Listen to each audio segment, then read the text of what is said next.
Hey, everybody, welcome back to the Particle Accelerator Podcast, where we talk to future thinking business leaders about how to accelerate their business and grow their team. I'm here today with Lynn Comp, and this is going to be a great one for you. Lynn, would you please introduce yourself? Certainly. Lynn Comp. I am currently with Intel Corporation. My current job is that I run the AI Center of Excellence for our sales organization. This is my third tour of duty. I was first acquired into Intel unwillingly and then found I was in a culture that just really resonated. So, pretty excited to talk about some of those learnings over the years. Yeah, I want to get into that, but I really love when the audience gets to connect with you. So, one of the ways I do that is how, as a human being, did you make your first dollar? So, for me, it was a paper route. And my audience knows I'm a paper boy. That's how I made my first dollar. How was it for you? Took a job as a short order cook in a small Italian restaurant in upstate New York, family owned. It was the craziest job, but I learned a ton. Yeah, absolutely. Is there a toy or hobby that you had as a kid that you think has influenced what you do career-wise today? I was either going to be a performer or I was going to be in engineering. And all the way through high school and college, I studied voice. Because of being a lyric soprano in opera, I wasn't going to find out if I could actually be successful or not till I was 30. I just decided I'm going to go into engineering. And that stage experience has made such a huge difference doing interviews and keynotes and things like that because you learn how do you hold your presence even when things go wrong, because they always go wrong. Yeah, that's awesome. My final lightning round question to get to know you is what quote from a famous person lives in your mind? The first one that comes to mind is Winston Churchill. Diplomacy is the art of telling someone to go to hell in such a way that they ask you for directions. That's so good. One of my business partners and I always talk about the difference between being nice and kind. Those two can honestly be at the opposite ends of the spectrum. I can be nice to you and it's not kind at all because I'm not telling you the Mhm. truth. And I can be kind to you, but sometimes the most kind thing is to put your feelings aside for a moment and tell you what really needs That's to be right. said. I really value your time. And so I'm going to get into some of our innovation talk here. Lynn, you've witnessed the evolution from traditional data centers to AI accelerators. For a CEO of a $50 million company who's hearing AI everywhere, but isn't sure where to start, what's the one AI investment that typically delivers ROI the fastest? So I will always say that if you want great AI results, it really does start with your data and your data platforms. Most companies at this point have their data in a hybrid mode. Even if they've started as cloud native, some of the SaaS companies are finding that because of some challenges with copyright for AI based innovation coding, as well as generating art, and needing the latency that you can achieve by having something on-prem, they're finding that not only do they need to cleanse their data, they need to think about governance and where does it sit, but they're also having to do things like update their data. And in some cases, that can be really hard. I've had a financial institution, they're retail banking, and they've been formed with a lot of acquisitions. Not only do they have data from a number of acquisitions in all sorts of random places, they also have code that was written in COBOL, and there is no programmer on the planet that still writes in COBOL. So they've been able to use AI and natural language processing to actually translate from COBOL into Python, which you can actually get programmers to use. So I really think it starts with those basics for any CEO of any size company. The other thing that I want every CEO to know, the magic of AI results is in your data. It's not in the model you choose. It's not in where you choose to run it. It's in how it unlocks your data value for your business. And don't ever forget that because there's a lot of temptation to release your data into the wild or not govern it when you're going into some of these large language models. Don't do that. Yeah. Without turning this into a self-serving commercial, we're an app monetization and data company. So we are every day leaning into this idea of where do you want to go? The bottleneck is where is your data? And every day we're running into Marge knows our pricing. So you got to talk to her for the pricing. And somebody else knows another piece of the puzzle. And now they're trying to take advantage and get an ROI from AI. It really comes back to, is your data in a consumable place? Then we're walking them through the medallion architecture, bronze, silver, gold, getting that data cleaned up and ready. And I think even for the small business, having stuff in a bunch of spreadsheets and having it be human readable, but not machine readable, unstructured, not structured, it's an amazing opportunity to overcome some of those challenges. And I love that emphasis Yeah. on the data. It's really Easiest true. thing that you can do right now is buy into vendor marketing and just get a hardware box. And ta-da, I have AI. The problem is that if you're trying to get the value out of your business, you don't want to build what is effectively a Rube Goldberg. You actually want to add value and have your data be unlocked for your own business. And no one else has that power except you. So I would just say don't fall into that temptation of I'll order hardware and that's going to solve the problem. It really does start with what your company is offering. For an agency, it might be all the materials that you produced over the last 20 years. You have all this intelligence. You at least have the patterns of how you deliver your particular materials.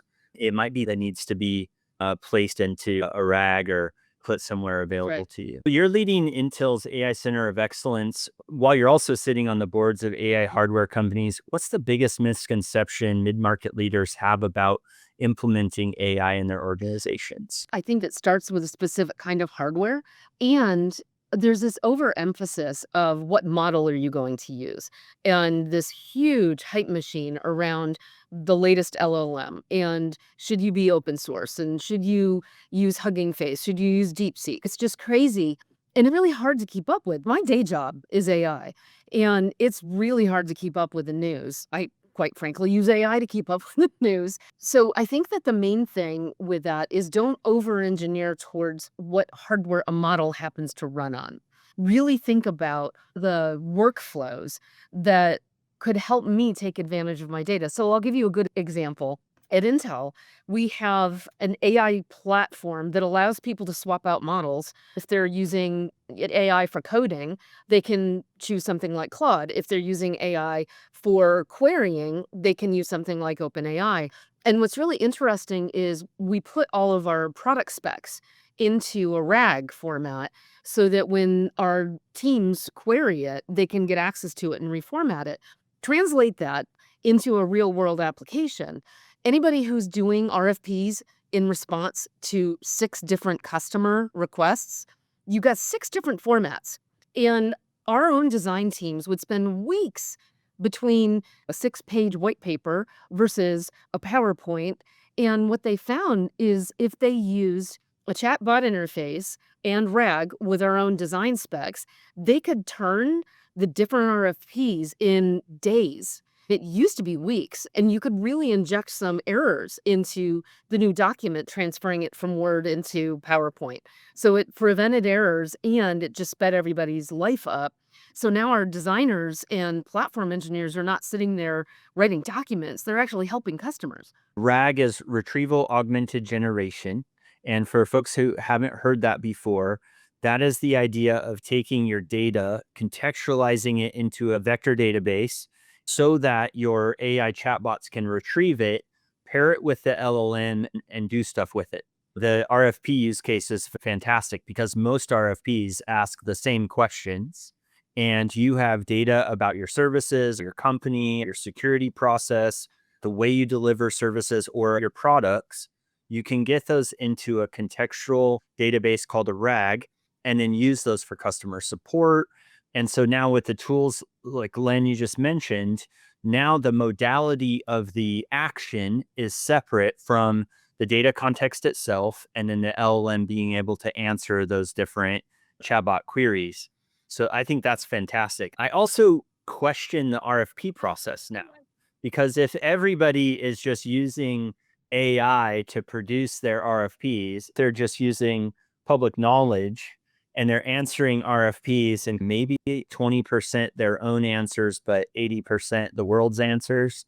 Sometimes that makes me question how good the RFP process is going to be going forward. Hopefully, it will be an opportunity to have more human interaction, and you let the AI systems communicate with each other. You can talk about the value add that you bring instead of TCO, speeds and feeds, the normal specifications. The other thing that I do love about RAG, and I keep telling people this, if you are using a chatbot and you're slightly introverted and prefer not writing 3,000 word prompts, RAG is your best friend. It keeps you from having to go back and forth and finally get to the answer you were looking for. So it's a very handy tool. Yeah, and it also helps you narrow to a specific one of the things I find troublesome is when we're programming, we talk about aim small, miss small. If we ask Claude to write an application and give it the project brief, it's going to hallucinate, put all these features in there that we didn't really intend or plan. But when we're using AI as an intelligent autocomplete, we get a lot of value. When you're starting out with AI, you've probably given the LLM to your employees. They've started to maybe grab some different pieces of data, email spreadsheets, and start to get productive. But they still have access to a very wide information source. It's a wild west. All kinds of data could be going into your business that you don't necessarily intend. But when you use RAG, you're narrowing and you're using LLM for the language conversion around your specific proprietary data. So your answers are going to be infinitely more accurate than what you'd get just asking. I would imagine folks that have been given ChatGPT licenses are getting all kinds of answers about the business that have nothing to do with it. Right. And most people forget that if, for example, you're using a hosted LLM that's hosted on top of one of the hyperscaler platforms, you're going to be paying cloud access costs. And then on top of that, there's the LLM API costs. And so a lot of people don't realize that the querying back and forth with the consumer version, the free version of ChatGPT, it stops you at some point. If you are a business that's going back and forth and having to prompt and reprompt, the LLM leaderboard, the last time I looked, said that there were APIs that cost you $30 every time you use it. And that can stack up pretty quickly if you have to go back and forth too frequently in and out of that chatbot to get the answers that you want. So RAG is also another shortcut to help manage your FinOps, quite frankly. So you've been at AMD and Intel, these giants. What's your playbook for smaller companies trying to win against larger competition? One of the counter arguments to AI is it's a race to zero. It's this great equalizer that now it's going to be harder and harder to differentiate yourself. I would argue against that. But what's your playbook for smaller companies trying to win against much larger competition? I think that AI is one of those tools that is a great equalizer for the smaller companies against the larger companies. If you remember, or maybe you've seen computer history, when Dell first came out into the market with their PC solutions, the way that PCs used to be sold was in physical storefronts. And Dell used to send out a mail order catalog, and then it became something that was online. And what was fascinating is what had been a liability for Dell is a small company where it's, oh, it's just that mail order place, or, oh, they're just that small place online. When the internet boom happened, their competition, who had storefronts, suddenly did not have the ability to have efficient online ordering. And everybody wanted online ordering. So I think that it's really important to be confident in what is your value prop and who are your customers, but also take advantage of the technology, because these kinds of technical breakthroughs really are, I think, an advantage to the upstarts, to the smaller companies who can offer a service that a larger company just can't. But also, you can completely disrupt how business gets done if you're writing the right tool sets. Yeah, we saw that with Salesforce as they amassed this huge body of feature set. It almost became too powerful for the small business. So a specialized CRM, aka HubSpot, was able to emerge and start to disrupt.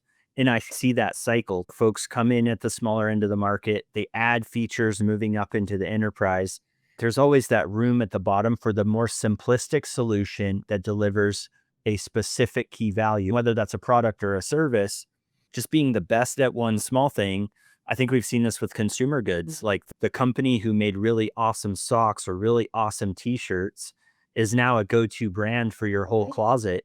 but they just started with nailing t-shirts or nailing socks and became known for that, and then cross-selled and upselled from there. Competition is a constant, and you can argue yourself out of any business just by saying, oh, there's too much competition or it's too crowded in the space. You've successfully pivoted entire business units from your Intel GPU work to your current AI focus.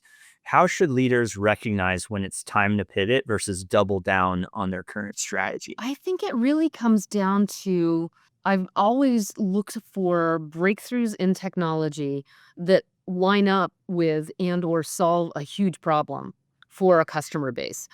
The best example I can give right now is when we first started looking at network transformation. This was after the telecommunications crashed in the 2000 timeframe.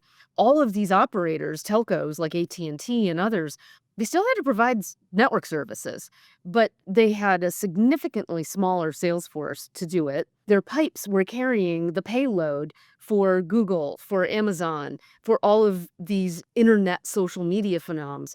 And they couldn't take part in any of it because the equipment they had just rolled out going into the year 2000 during Y2K, it was built as a single purpose. You can't put new applications on it, hardware and software solution. And so they were stuck. That was the problem when we realized network processing isn't because of hardware accelerators. It doesn't get more efficient because of that accelerator. It actually is parallelism. We had an engineer who figured this out in the lab. And meanwhile, the rest of the IT industry was like, oh my God, we have to do multi-core? What the heck? We've never done this. And we don't have software for that.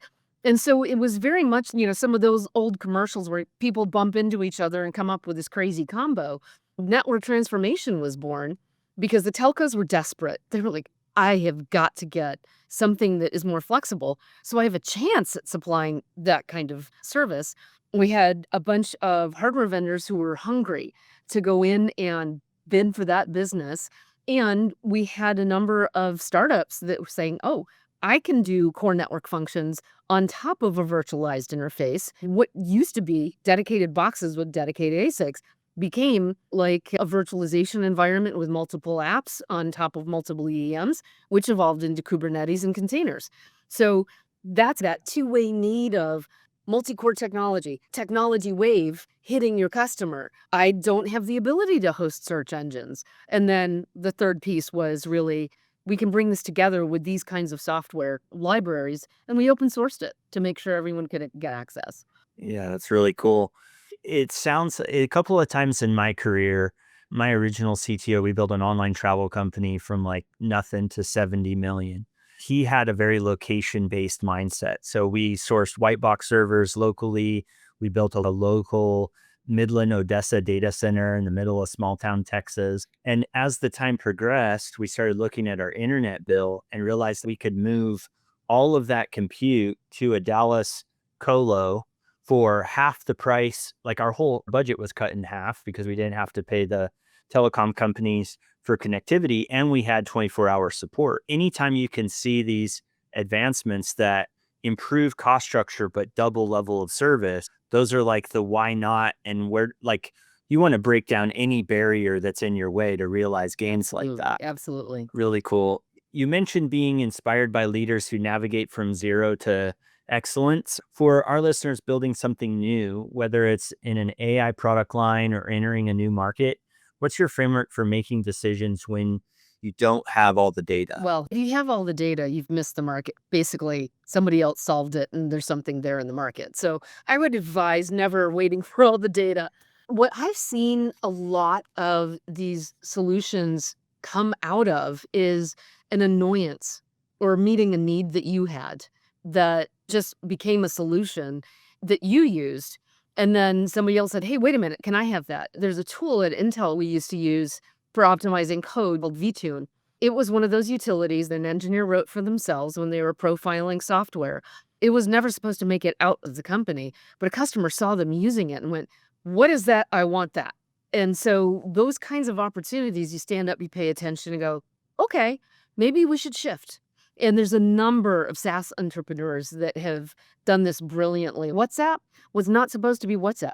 It was supposed to be the second attempt by the founder at a gaming company. Nobody was using it for online gaming platforms. They started using WhatsApp for secure communications. You follow where your customers take you, and then you just go even deeper, especially in those early stages where you're looking what's the right product fit and what is going to really add value. Your perception of their problems is probably not as accurate as their perception of where your tool is the most useful.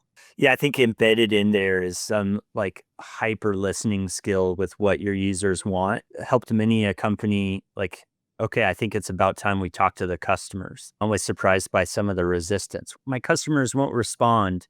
And a couple months later, when we set up a customer advisory board and done a couple of surveys and the users have leaned in, we don't subscribe to Netflix because of all the content they have now.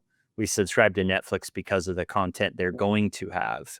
Sure, the current content's good, so there's something there, but those early adopters are the ones that start to align your roadmap with them. I always love that stage where the users are driving the roadmap and you're building into their demand. They're incentivized to say, well, okay, what's next? Next month, you're going to have that next thing I asked for. And you're building this loyal following. As long as you don't start building bespoke solutions, you're making your product better for everybody, really with the customer being your guide. And you can't go wrong there. You serve on multiple boards while running global sales. From your board perspective, what's the number one blind spot in growing companies that prevents them from scaling past, say, 100 million in rev? Boy, that is a really good question.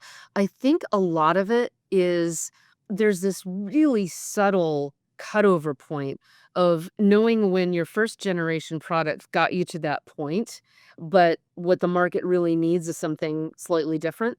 So your roadmap completely changes. It's that taking that risk to change your roadmap at the same time you have paying customers. I do think it is really material how you compensate your sales teams. What is the structure of sales? And how are you compensating early sellers for closing those early deals up to that 100 million mark? I've seen companies that have done commissioned when they haven't even gotten first revenue yet, which is crazy. Maybe it should be percentages of sales. Maybe you should have biz dev people who can help you get open doors. That seems to be one place where I've watched it. If it flirts too close to product management, then you're not focused on closing deals. If you have somebody who's a hunter closer and your product isn't out the door yet, what do they have to close with? I think there's a very subtle relationship as a company grows. How do you make sure the CEO is your top salesperson? And then how do they get the support system that they need to get to the point where they can sustain full-time sales? Yeah, that's a great point. The guy who sells the first 100, 200 subscribers when the feature set is incomplete is really a champion for the business. If that person isn't a founder, you're going to have a cost issue because that person needs to be incentivized. If they can do that for you, they could do that for anybody.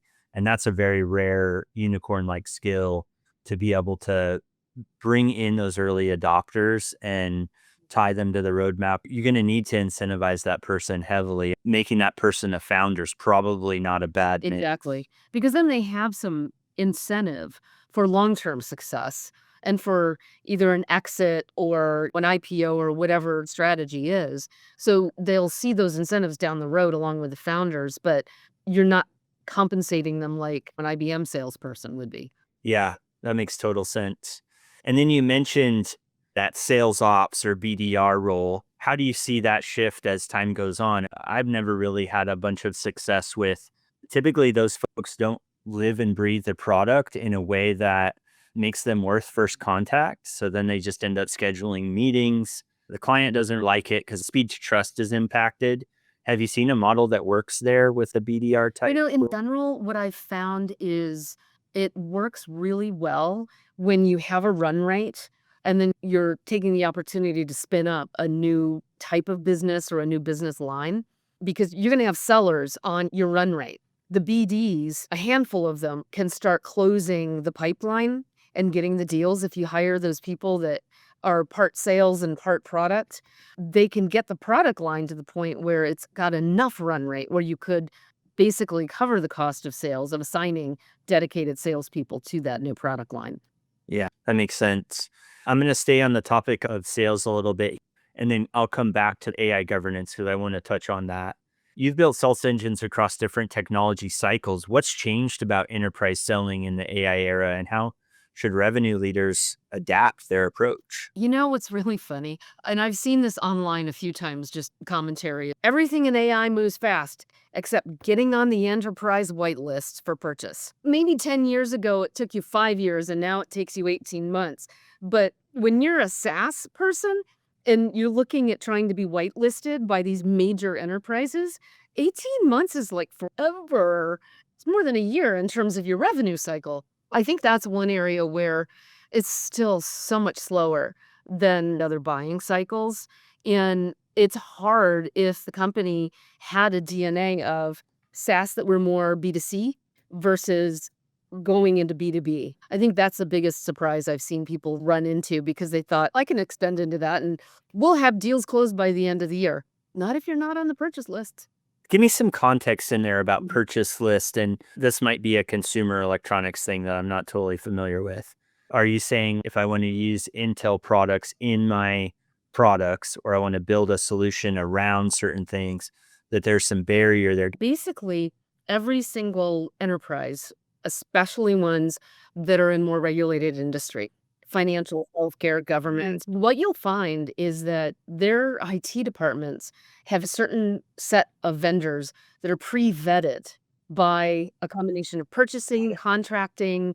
If it's a new multinational company, they need to abide by all of the import-export regulations. And you'll even find that with certain AI properties. I was on a panel with the tech lead for Crunchyroll, anime for Sony. Legal pre-vets every single AI solution they consider because of the governance and the security question. To get an official purchase order, the people who are doing the purchasing in the company have all of the checks checked to be able to place a purchase order with you. That very often involves vetting contractual terms, legal terms, practices on import export, data governance, data security. So there's a number of those things. I know of one hardware vendor that spent 5 years working to get on the purchase lists inside of the financials and the trading houses in New York City.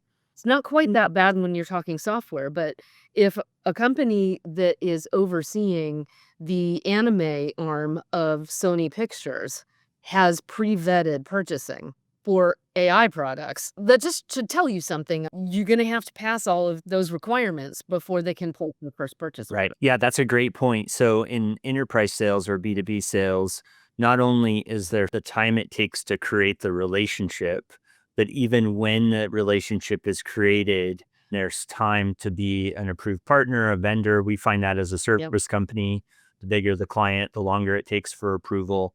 So having a B2C offering, or at least a lower market offering to sustain current revenues while you go for the big fish. But if all your eggs are in the big fish basket and success is based on timing, then you could be in for a catch That's where you 20. minimize your burn rate and keep your Right. elm because that's the only option that you've got.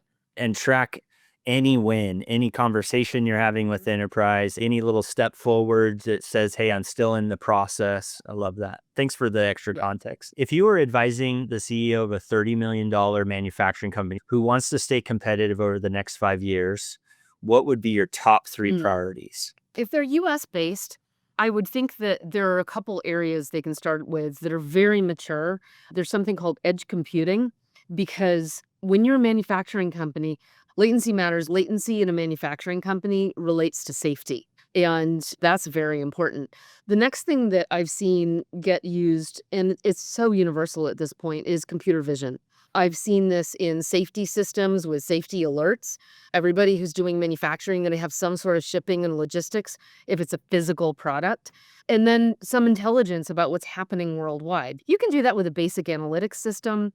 Computer vision has been very mature. Intel Manufacturing has adopted computer vision for running our own manufacturing to find defects. Very mature use case, lots of off-the-shelf options. So at least from that standpoint, I would start moving into that because then you can start using these visual inspection systems to find things, I call it needle in a haystack use cases, where you wouldn't think that oh, this crack in the pipe would be something that could cause a problem down the road. An AI system or a computer vision system can scan it, find the issue before it's an issue, and then you can proactively handle it. You're not asking humans to be bored out of their mind looking at something a million times. It's taking advantage of the brute force of a machine to do that instead.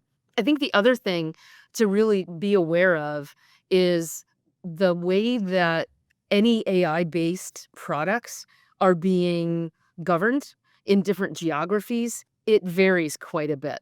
So Europe in particular, if you're US and you're trying to sell into Europe, you have to know, is my role in this transaction, am I a distributor?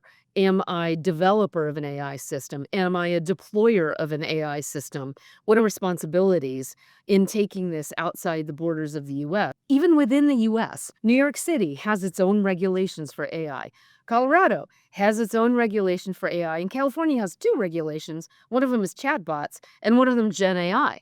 And so really understanding in that context, what are your responsibilities as you're implementing any of your solutions? And then also making sure that you hold your suppliers to those responsibilities as well. So everybody can check off, we did what we were supposed to do, we got our due diligence completed. Yeah. On the first point you made, we're seeing that computer vision in some of our manufacturing applications mixed with just sensor tech. There's sensors for a little bit of everything. In manufacturing, if you're not using robotic quality control, you're just waiting to be sued. You're adding risk. How many of those incidents does it take for your business is really harmed? It's not a huge expense compared to the risk. And it's also going to speed up your time because human QA takes Right. too long. Do you take advantage of the fact that the machine doesn't get bored?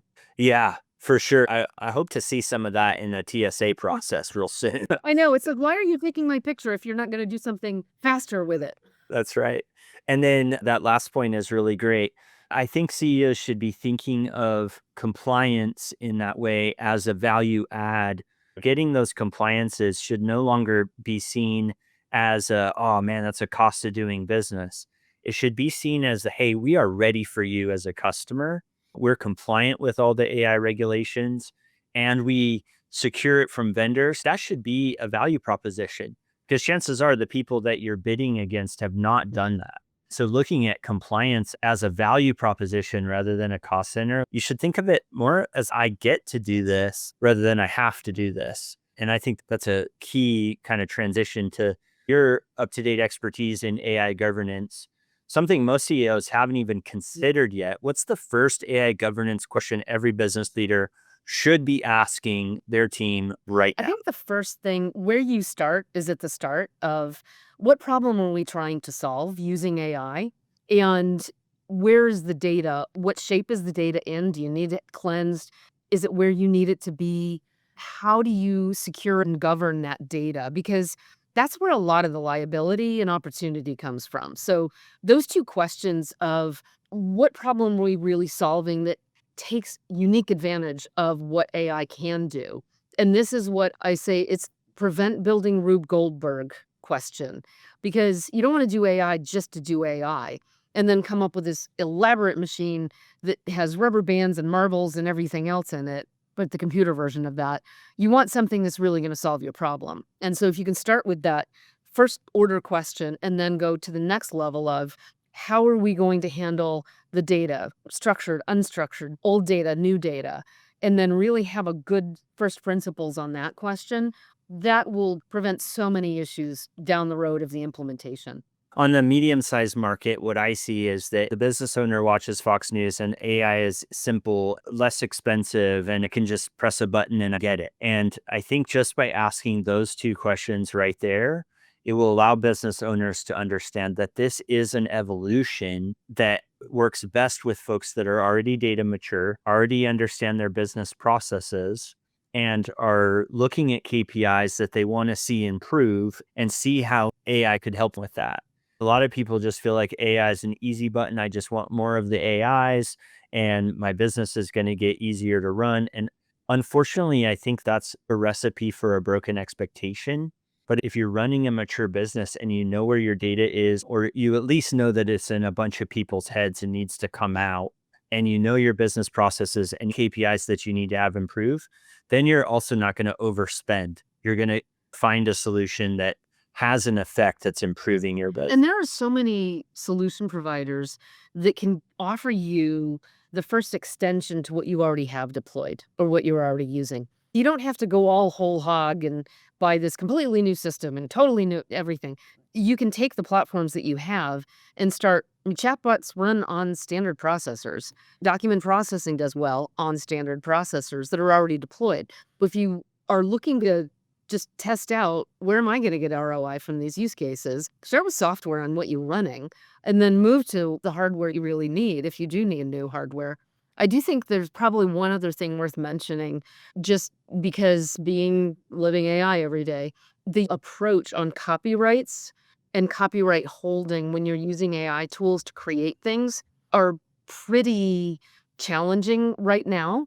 And you'll hear about people who used AI tools to create artwork for a self-published book, and Amazon actually had to take the book off of circulation because they don't own the copyright to those images by using the AI tools. Same thing with writing code. The requirement is you have to have significant human involvement for you to be able to defend a copyright. I'm not sure that significant involvement is well defined, but it's something to keep in mind if you're not going to do trademarks and you want a copyright to the images you create for flyers or for advertising. Make sure it's a mix of human and AI tools so you can have a defensible copyright if that's what you're hoping for. Yeah, that it's a truly new work. I've also seen that with some of the RAGs that we're building, what we're doing is we're asking the LLM to produce source. And if it's a research application or sometimes in that RFP process that we mentioned, we want to bring in a reference. So where did we get this information from? So being able to reverse the story is really important. What comes up for me here is that a lot of people don't know this, but Delaware just passed a law that makes the ownership, the executive team, responsible to shareholders for the decisions they make. There's a reinforcement of fiduciary responsibility. We're talking about data needs in our AI applications, but all of a sudden there is a legal requirement to base your business decisions in data. So you're liable to your shareholders if you're not looking at facts to say, hey, we're going to increase our sales team. Like all of your business decisions need to have some narrative in your business analytics. And that just happened. So I'm really excited to see where that goes because now we're talking about data governance in general across your whole organization. It's a good time to be in the data business because it's going to be really important for folks moving I forward. totally agree. I didn't know about that. That Delaware, was it a law or a statute? I think it's a statute. I'm not totally familiar with the case law. I've gotten this as a third party narrative. Several of my friends have articulated that fiduciary responsibility is going to be more enforceable based on, hey, what data were you looking? They're redefining what is reasonable decision making to give shareholders who are putting their hard-earned dollars into companies a little more leverage against just dumb personal decisions that businesses might make. I think it's a good thing to protect everyone's I interest. totally agree. I think it's just good discipline and good hygiene. Yeah. Looking now at 2025 to 2027, what emerging technology trend do you see that could be disruptive to business models as cloud was 10 years ago? Where would you like to put business leaders' minds in the next 2 years? So I think that especially if their business has been operating for longer than 5 years, we found some great opportunities using natural language processing combined with sentiment analysis. Because, like, back to the manufacturing example, we had somebody came up with the idea of how can we do better maintenance on our machines? They decided if we take all of the text in the tools logs that the technicians have logged and look for where they're getting more and more annoyed with the machine, that might indicate there's a problem with the machine and we can prevent it from going down. We can actually do preventative maintenance. The other one is back to the needle in a haystack use cases. Whether you're talking about figuring out insurance fraud and flagging that, filing health insurance claims, expense auditing inside your company. There are generative AI tools that can be used that can monitor video evidence, they can monitor police reports. This is in the case of the insurance. They can take a look at the insurance claim itself and look for flags. Same thing with expense reporting. What a pain in the butt for so many companies. But at the same time, you have somebody who's going to submit that thing that you're just like, in what universe was that ever a good idea? I've actually seen in a situation on a private board that I had been on where things escalated for years before somebody actually caught that there was this kind of right under the radar charge that was being tabulated that shouldn't have been. So that needle in a haystack use case for AI, just making sure have my policies been met and is there anything weird? I think that's really helpful and should save people who are having to deal with going through all these logs of data and comparing a video against a database. Makes it a lot simpler for them. So business owners and people who are doing those mid-market companies don't have to have people scrubbing through everything. You might get a system to do it for you. And then how do you navigate tax code? How are you going to navigate OSHA and all of the other things that come with owning a business? Yeah. I think there's more power now than there ever has been to care about the one over the many. Just from a customer relationship standpoint, from a client compliance standpoint, why not spend a few extra dollars to care about Mhm. the one? To just see like how rather than that we've been taught the 80/20 rule for forever, but maybe now is the time to care about that one customer that had the long response time and using AI to find that. It's a really great point that you're making. This has been absolutely awesome. I really appreciate your time.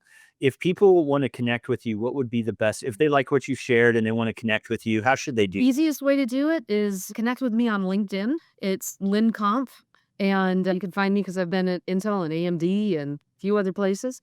So that would be the best place to reach out. I post pretty frequently about all the topics that we've covered here today, and I'm happy to answer any other questions people might have.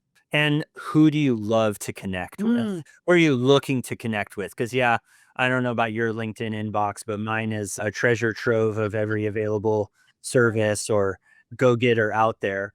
So I've started asking this question like, who do you really want to connect with? I would love to connect with people who are using these next generation technologies to solve problems that were unsolvable in the past. I love hearing about solutions that have been deployed that just made the hugest difference to companies of all sizes. But my passion, I have to admit, is mid market. The mid market are the ones that you have the chance to be clever.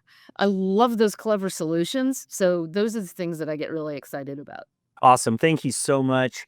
And I think this is going to be a banger of an episode. And I really appreciate you being here Well, with us. thanks for the invite, Benjamin. I appreciate it.